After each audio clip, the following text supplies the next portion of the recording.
Hey, welcome. I'm Mike Millet, the Chief Strategy Officer at Efrvsnt Leadership. I'm here with Brook Whiffen. Brook is a West Point grad and works locally in the area here, also a combat veteran. We met at the gym, started talking about management and leadership one day, and I thought he's got a lot of good things to say. I figured a lot of people would like to hear it. So Brook, why don't you tell us a little bit about yourself? Yeah, well, as you said, Mike, graduated from West Point. Served 25 years in the Army as an aviator. I flew Cobras, flew Coyote Warriors, a bit of experience with airfield operations, a variety of different leadership. Also taught ROTC twice. So I was a department chairperson for an ROTC program. So I developed a lot of passion for leadership in that process. So I feel very strongly about how important leadership is and the military style of leadership and how that can actually benefit in the private sector. As you mentioned, I've been in the private sector now for about 18 months. And so it's given me a lot of time to reflect upon what I learned in the military and how that's transferable to the corporate sector. And there is a lot of transfer. And it's interesting. One of the most fascinating things about my transition to the private sector was, besides it being super hard, was that people in the private sector think, okay, that's great. You have this great background in the military and you're going to walk in a military unit and people have to do what you say. So how are you going to lead people in our organization when they don't have to do what you say? And it's very difficult to get people to understand that you hand an 18-year-old a weapon, you tell charge the hill, and he's just going to do it because you say it. And so there's something much greater in military leadership and emotional intelligence and inspiring people. I don't even like to use the word motivate, but we can get into that later, but inspiring people on how to do what you needed them to do when they don't want to and still like it. And so that's what I've spent 25 years doing, and now a couple more. So that's kind of a brief intro. You know, that's a great point, man. I often think back to my time in the military, and because of the rank structure, I was able to, people do what I told them to do. No questions asked, especially in the type of environment I was in. Everybody was an overachiever, and everybody wanted to, succeed not only as individuals, but as a unit. So the motivation for doing those things was very different. Now, oftentimes, I think a lot about leadership based in compassion and empathy, and really understanding the fact that if I get to know the people that I'm working with or working for me, I really get to know them, it's much easier to motivate them because they don't have to listen to me. They could go find another job, So that same style of leadership equally is effective, but you add compassion and empathy, which may not have been on the forefront of our thought as military leaders at times. But that doesn't mean that that you can't be firm. You can be firm with compassion and empathy, and get people to do what you need them to do. So I completely agree with you. Here's a question for you. How important is camaraderie and teamwork in the military? How important is it to business culture?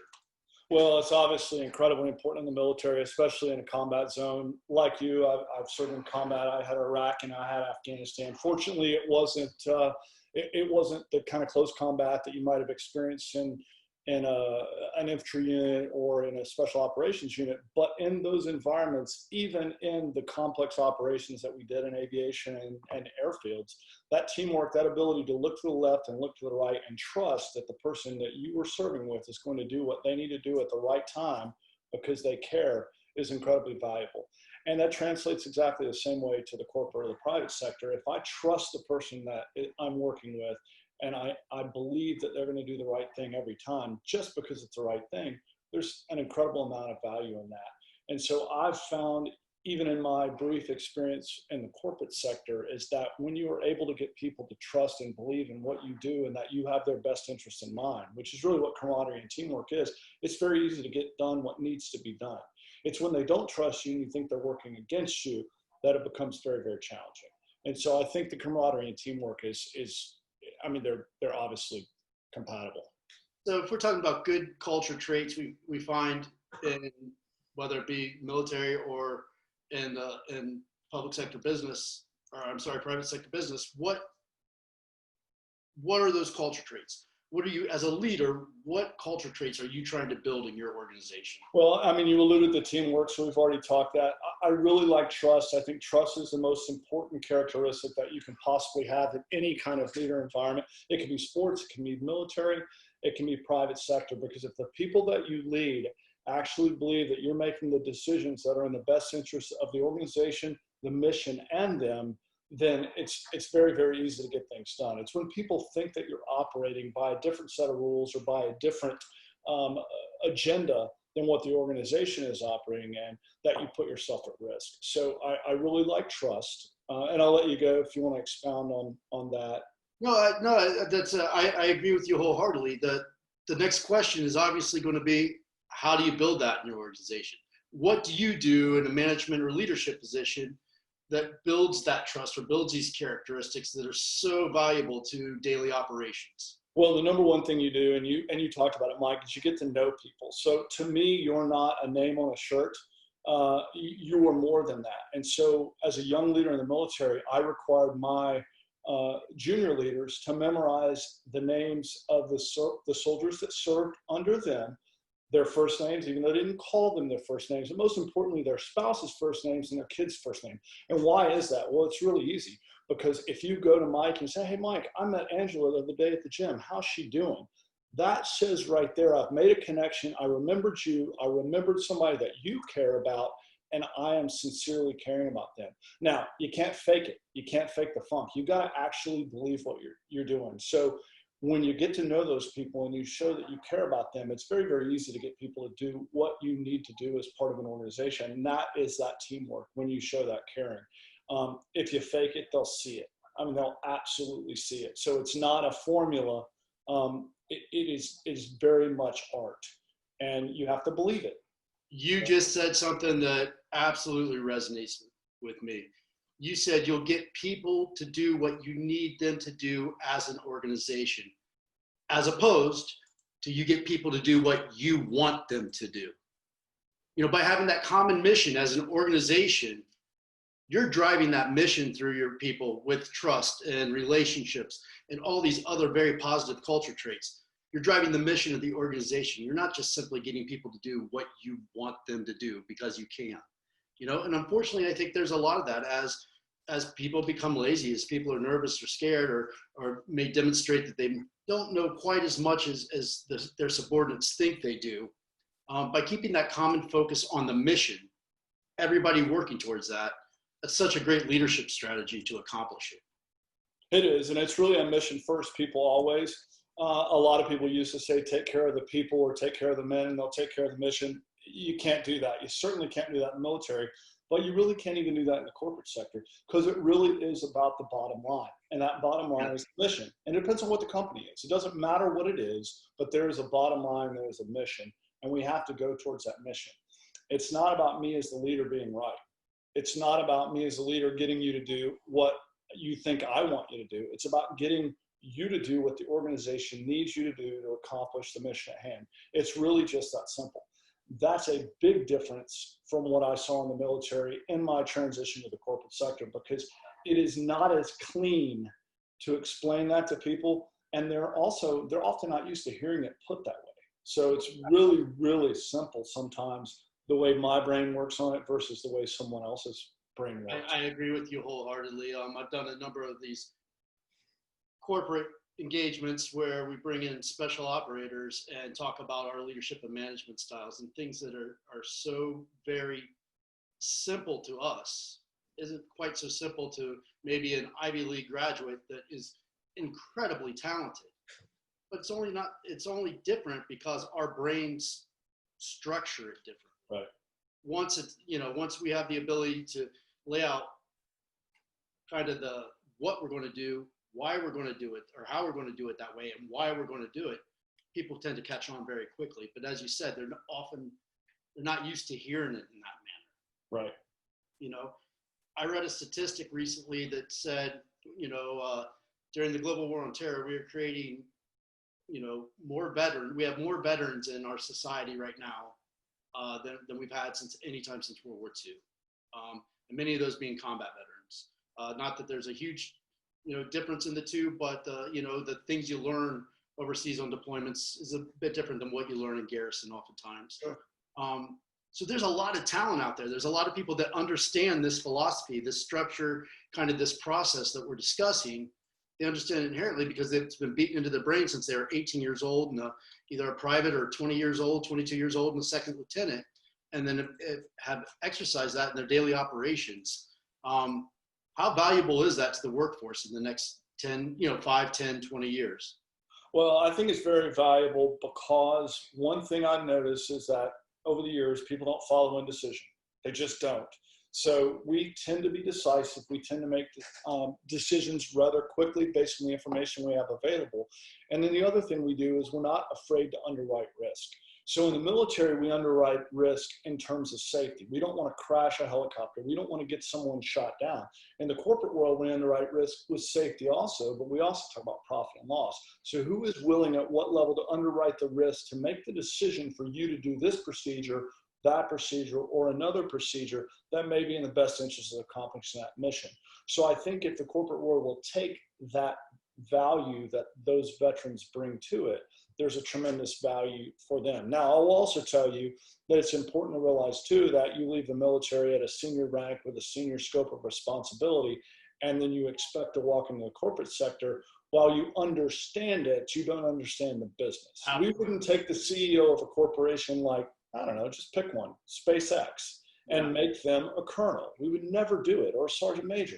They don't know the business. Now, Elon Musk knows leadership, and he knows vision, and he knows mission, but he needs to learn the business. So there's a definite dichotomy of bringing people in with those skills that we have and then getting them to the appropriate level. Now, for veterans that watch what you say, that means you get there and then you prove yourself and you work hard. But there's definitely value. It's a matter of the corporate world figuring out how to glean that from those veterans. Well, I mean, that value is there no matter who's coming into the workplace or into an organization. Really, if you look at, having a training program that is structured in that businesses or industry's culture, structured in best practice and all these other things, that's going to accelerate that learning curve, wouldn't it? Absolutely. So having a proven structure that people dive into, accelerate the learning curve, and then you have that skill set that people are bringing from past experience, whether it be the military or elsewhere, married to that cultural process that's proven and worked, best practice. So it's training, right? Absolutely. Yeah, and that's what we do in the military. So a quick question. Name 3 characteristics found in successful business leaders across all industries. Well, I think that the one characteristic that I like to see the most is integrity.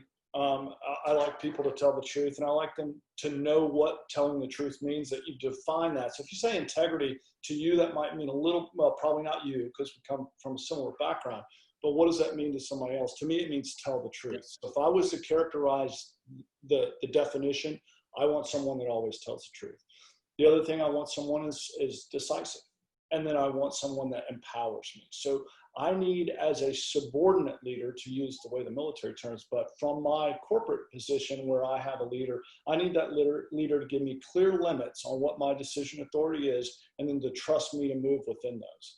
The counter to that value or characteristic, if you will, is micromanagement. And it's an awful, awful thing that leads to toxicity in the workplace and toxic leaders, and we could go for days on that. But those are 3 that I would just say right off the top of my head are tremendously valuable.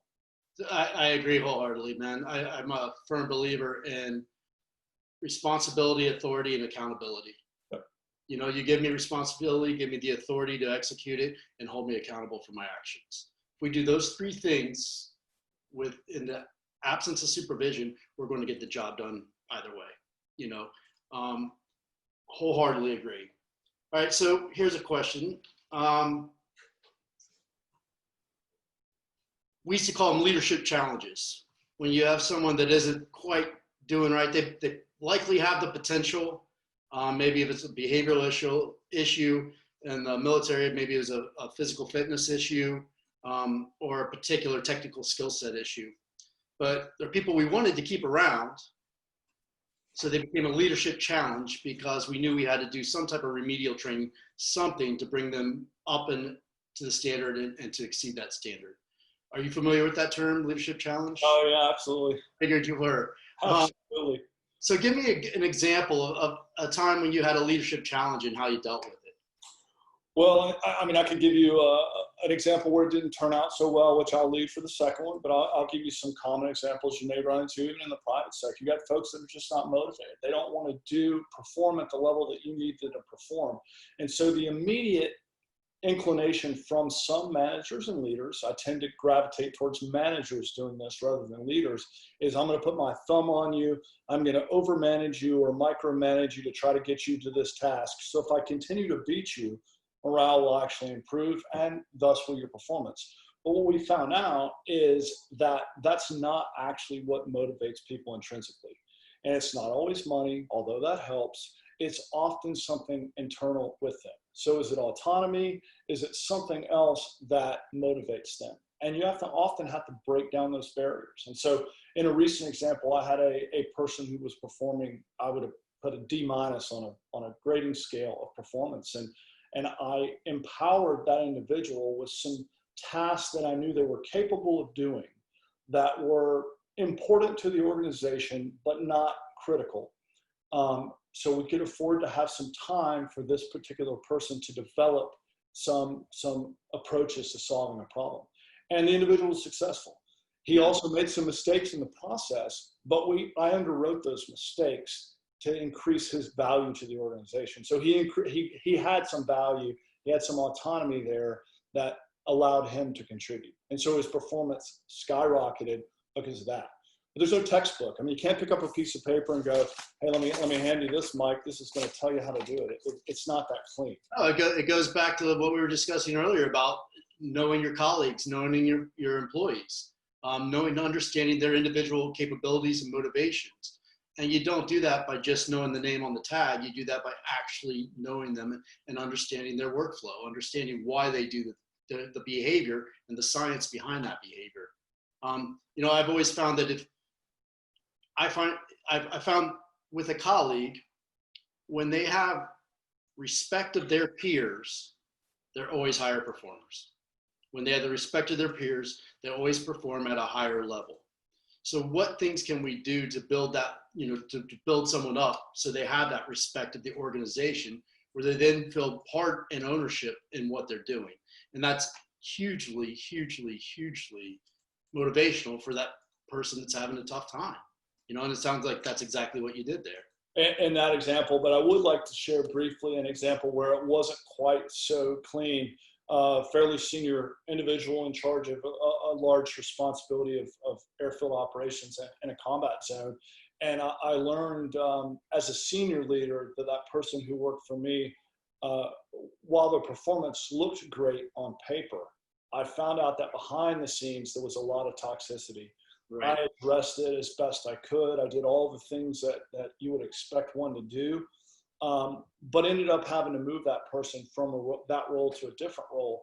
And it was a very, very hard decision for me. But the decision was the best for the organization, and it gained the respect and built teamwork from everyone else because they saw it. I just didn't know as a senior leader. I didn't see it. When I walked in, it was all, hunky-dory and people were, waving flags and it was all wonderful. And then when I walked out, what happened when I left the room was completely different. And so that's the counter to that, is that you can go so far, but when it's time to fish or cut bait, you have to know exactly what to do.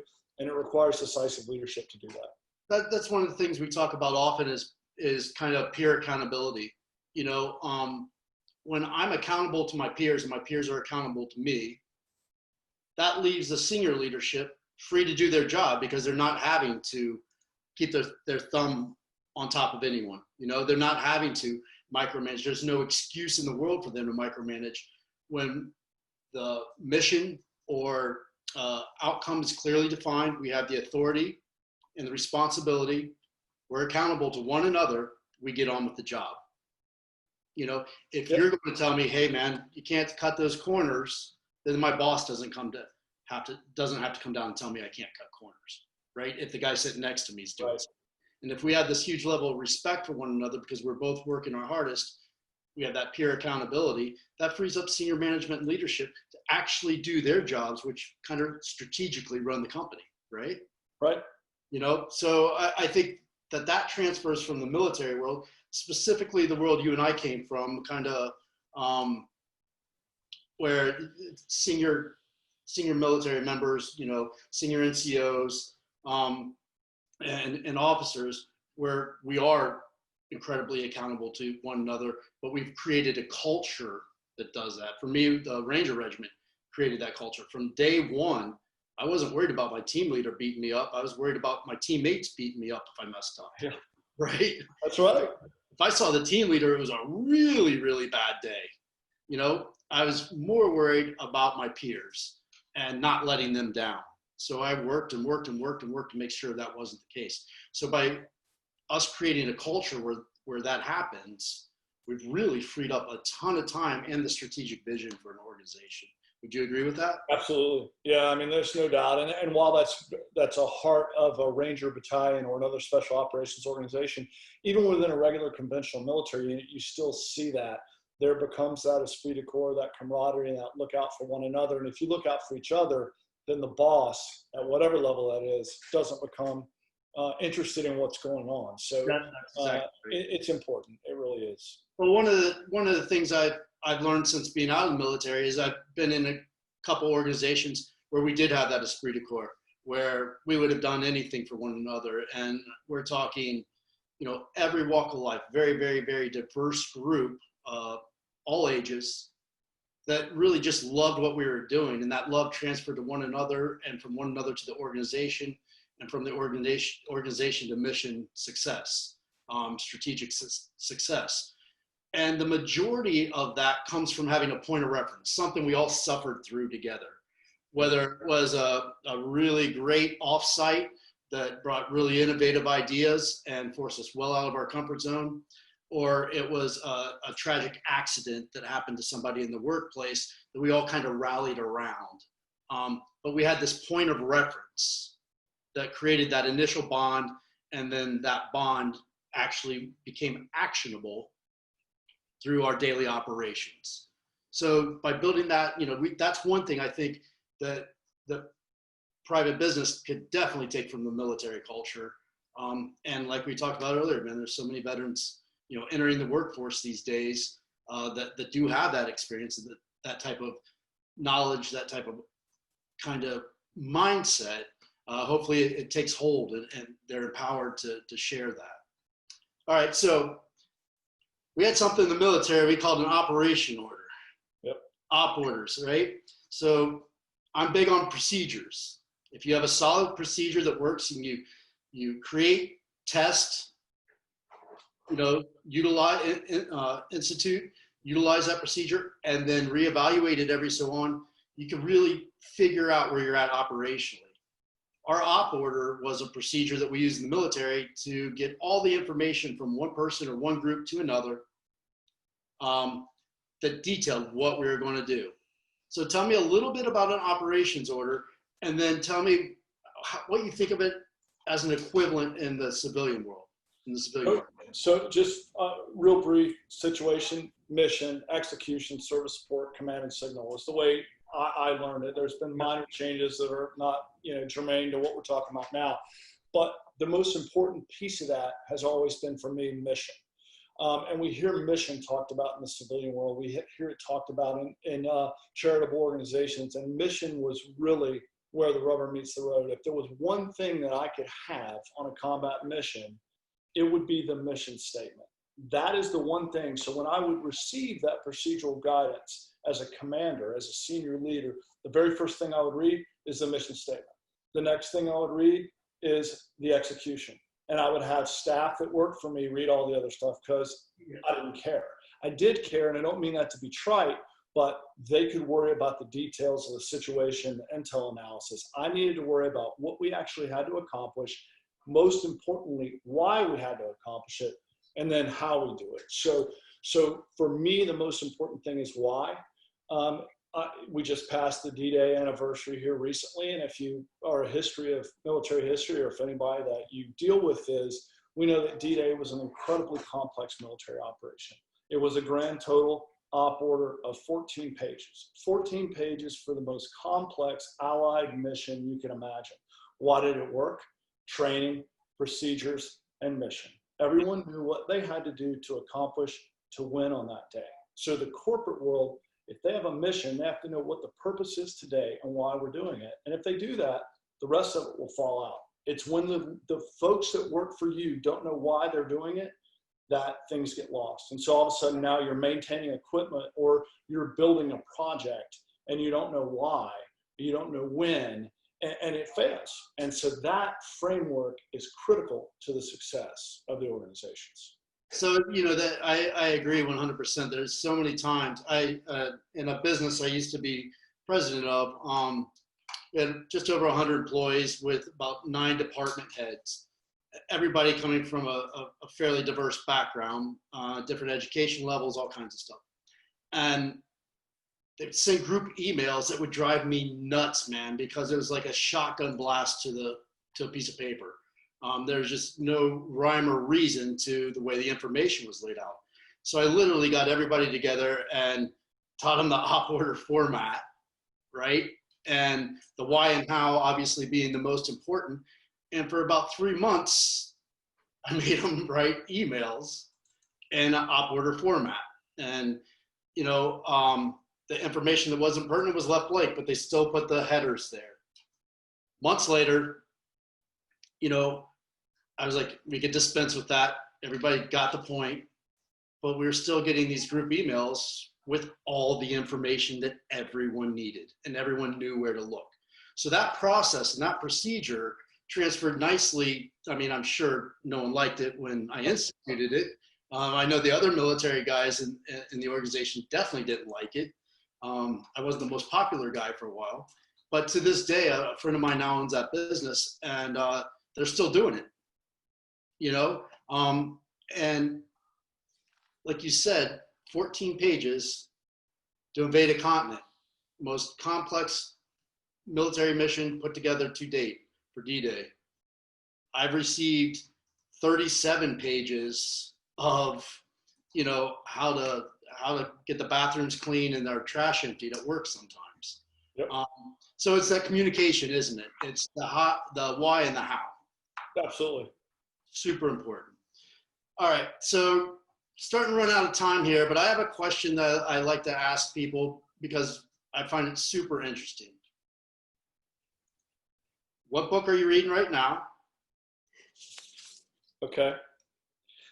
What book would you recommend to somebody 20 years from, somebody 20 years your junior? And what are you going to be reading next? Okay, so I'm reading a book by Jack Carr, who's a Navy SEAL. It's for entertainment. It's fiction called Savage Son. So it's a third in the series, but I really enjoy those. From a nonfiction standpoint, though, I'm waiting to get the book. It's new, called The Abraham Lincoln Conspiracy by Brad Meltzer, and it's about the conspiracy to actually assassinate Lincoln prior to him taking office. And so there's a lot of history of why that was going on. So I do like a lot of the history. In terms of books that I would recommend, I mean, the list could be forever, but one I really like is Drive by Daniel Pink, and it talks about what motivates people. And we alluded to that a little bit earlier about what is motivation for people intrinsically. Is it money? Is it the old carrot and the stick, or is it more? And I think it's worth reflecting on why people do the things they do, and that book really alludes to that. There's all kinds of classics. Say the name again? What's that? What's the title of the book and the guy's? Drive by Daniel Pink. Drive by Daniel Pink. Yep. All right. And lastly, is there anything else you want to add? Anything you want to say? Any organizations that you support? You want to mention any of that kind of stuff? Anything? Well, a lot of opening. Well, depending on the audience that you work with, one of the things I'm very passionate about is helping those veterans that you mentioned as they make the transition. So from the corporate world, there's an organization called American Corporate Partners, completely nonprofit based out of New York City, that takes corporate leaders and pairs them up with veterans that are transitioned for a full year-long mentorship. Costs the corporate mentor nothing, costs the veteran nothing. Doesn't mean it's a job interview, has no correlation to that, could work with that. But it gives you an opportunity as someone that's a corporate leader that may or may not have military experience to, one, give back, and to two, learn what those values and those attributes and those skills are that those people can get back. So I would tell people that are out there, take a look at it. It's a pretty cool organization. That sounds awesome. And there's so many great veterans advocacy groups right now doing awesome things for our veterans. And you know what? It's a learning curve, man. It's a learning curve for the veterans as they transition. It's also a learning curve for corporate America as they realize this really special skill set these people could bring to the table. How do you take that skill set and apply it in what you're doing? So I really appreciate your time today, and I look forward to seeing you at the gym. And I'm sure this is just the first of many of these talks you and I will have. Again, thank you very much, man. Thanks, Mike. I appreciate it. Yep, take care.